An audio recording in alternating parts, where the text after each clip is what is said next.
Praise the lord. పరిశుద్ధ గ్రంథములో ఈరోజు తండ్రి హెచ్చరిస్తున్నాడు వచనం ద్వారా. కీర్తనలు 81:16 చూసినట్లయితే, కొండ తేనెతో నిన్ను తృప్తిపరచుదును. చూశారా, దేవుడు కొండ తేనె కన్నా తీయగా, అలాంటి తేనెలోనే కొండ తేనెతో అంత రుచికరంగా మనల్ని తృప్తిపరుస్తానంటున్నాడు దేవుడు. ఉదహరిస్తున్నాడు కొండ తేనెతో. మల్లెపూల కన్నా మధురముగా ఉంటాయి ఆయన వాక్యం మనం హృదయంలో భద్రపరుచుకుంటే. ఆయన దేవుడు అంటే ఆయన నీతిని, సత్యమును, మార్గమును మొదట ఎదకండి అంటున్నాడు. ఆయన రాజ్యమును మొదట మనం ఎతకాలి. దేవుడు ఆయన నమ్ముకుంటే మనకి ఆయన చేయని కార్యం అంటూ ఏదీ లేదు. మనం ఎప్పుడైతే దేవుని బిడ్డలుగా అంగీకరించి మనల్ని తృప్తిపరుస్తాడు కొండ తేనెతో దేవుడు, మనం దేవుని బిడ్డలుగా అంగీకరించబడినప్పుడు. ఎప్పుడు అంగీకరించబడతాం? మనము ఆయన ఆజ్ఞలను, కట్టడాలను అనుసరించి నడుచుకొని ఆయన నీతికి వారసులుగా మనము దేవుని బిడ్డలం అన్నట్టు మనము రాతి స్తంభంలాగా మనం ఉన్నప్పుడే దేవుడు నా బిడ్డలను అంగీకరించబడతాడు. చెడు మార్గంలో నడవకుండా, చెడు పనులు చేయకుండా, మన కంటి ద్వారా కానీ చెడును చూడకుండా, మన నోటి ద్వారా చెడుని హెచ్చరించకుండా, ఎవరి హృదయాలను మనం బాధపడకుండా, ఎవరి మనసులో మనం కష్టపెట్టకుండా, మనం ప్రతిదీ దేవుని చెప్పుకోవాలి.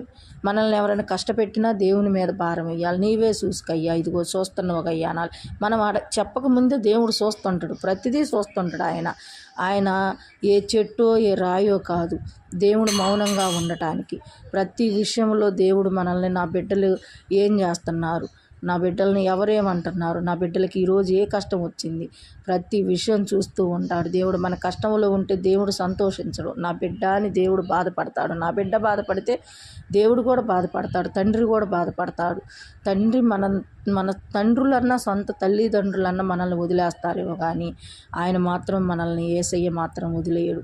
నా బిడ్డ అని చెప్పి కౌగిలించుకుంటాడు. మన కష్టంలో ఉంటే నేనున్నానంటూ మనకు అభయం ఇస్తాడు. మన కష్టాల్లో నష్టాల్లో తోడుగా ఉంటాడు. కష్టాలు మన దగ్గర కలకాలం కాపురం చేయవు. దేవుని నమ్ముకున్న బిడ్డలకి కష్టాలు అసలు అనిపించవు. కష్టం అనే పదమే వాళ్ళ మనసులో అనిపించదు. ఏది వచ్చినా అది కష్టంలాగా అనిపించదు, సుఖంలాగా అనిపిస్తుంది. దేవుడు ఎన్ని కార్యములు చేసినాడో నాకు తెలుసు. ఎన్ని కష్టాల్లో కూడా దేవుణ్ణి నేను ఆయన మీదే భారం వేసా. నాకు అసలు కష్టం అని అనిపించదు. నేను దాటిపోగలుగుతా. నాకు కష్టం అంటే అది ఏంటో అలవాటు పడిపోయింది. అసలు నాకు అనిపించదు దేవుణ్ణి. అందుకే ఈరోజు నేను ఆయన్ని ఏ విధంగా, ఒక విధంగా అయినా నేను ఆయన్ని స్మరించుకోవాలని, ఈ విధంగానైనా నేను ఆయన వాక్యం ప్రకటించుకోవాలని నేను ప్రకటించగలుగుతున్నానంటే అదంతా ఆయన చిత్తమే. మన హృదయం ఎప్పుడైతే దేవుని చెప్పుకుంటామో, మన హృదయం అంతా ఆయనే ఉంటాడు. అప్పుడు దేవుడు నా బిడ్డ అని మనల్ని అంగీకరించుతాడు. ప్రతి విషయంలో మనకు తోడు నీడగా ఉంటాడు. మనల్ని తృప్తిపరుస్తుడు. ప్రతి విషయంలో మనల్ని తృప్తిపరుస్తుడు. మనకు కోరికలు సంపుతుడు దేవుడు. చిన్నదైనా సరే మనకు తృప్తినిస్తుంది. నాకు ఇదే చాలనిపిస్తుంది. దేవుడు మనకి తగ్గట్టుగానే మనకి అన్ని కోరికలు తీరుస్తుడు.